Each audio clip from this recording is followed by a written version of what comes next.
के तपाईँलाई थाहा छ त कि साँच्चीकै मान्छेको परिभाषा के हो र हामी कसरी सर्वश्रेष्ठ व्यक्ति बन्न सक्छौँ? मान्छेको परिभाषा सामान्यतया एक प्राणीको रूपमा गरिन्छ, जसमा विचार गर्ने क्षमता, सामाजिक व्यवहार र भाषा प्रयोग गर्ने क्षमता हुन्छ। मान्छे सामाजिक प्राणी हुन् जसले अन्य मानिसहरूसँग सामूहिक रूपमा बाँच्न र सहयोग गर्न सक्षम हुन्छन्। सर्वश्रेष्ठ व्यक्ति बन्नका लागि निम्नलिखित कुराहरूमा ध्यान दिन सकिन्छ। पहिलो, आत्मज्ञान। आफ्नो क्षमताहरू र कमजोरीहरूको पहिचान गर्न महत्त्वपूर्ण छ। यसले तपाईँलाई विकासका लागि मार्गनिर्देशन गर्न मद्दत गर्छ।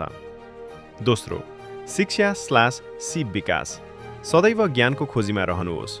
नयाँ कुरा सिक्न र आफ्नो क्षितिजलाई फराकिलो बनाउन शिक्षा महत्त्वपूर्ण छ। त्यसैले नयाँ सिप सिक्न र आफ्नो ज्ञानलाई विस्तार गर्न प्रयास गर्नुहोस्। 3. सकारात्मक सोच। सकारात्मक सोच र दृष्टिकोणले तपाईँलाई चुनौतीहरूलाई सामना गर्न र जीवनको कठिनाइहरूमा पनि अघि बढ्न मद्दत गर्छ। सकारात्मक मानसिकता राख्नुहोस् र चुनौतीहरूलाई अवसरको रूपमा लिने प्रयास गर्नुहोस्। 4. सामाजिक सम्बन्ध। परिवार, साथीहरू र समुदायसँग राम्रो सम्बन्ध स्थापित गर्नुहोस्। सहयोग र समर्थनले तपाईँलाई बलियो बनाउँछ। 5. सेवा। अरूलाई सहयोग गर्ने र सेवा गर्ने भावनाले तपाईँलाई धेरै खुसी र सन्तोष दिन्छ। 6. आत्मनियन्त्रण।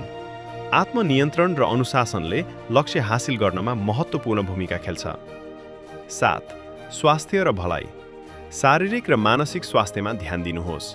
नियमित व्यायाम र स्वस्थ आहारमा ध्यान दिनुहोस्।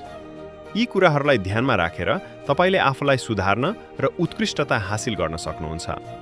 यी पहलुहरूमा ध्यान दिएर तपाईँ सर्वश्रेष्ठ व्यक्ति बन्नको लागि कदम चाल्न सक्नुहुन्छ।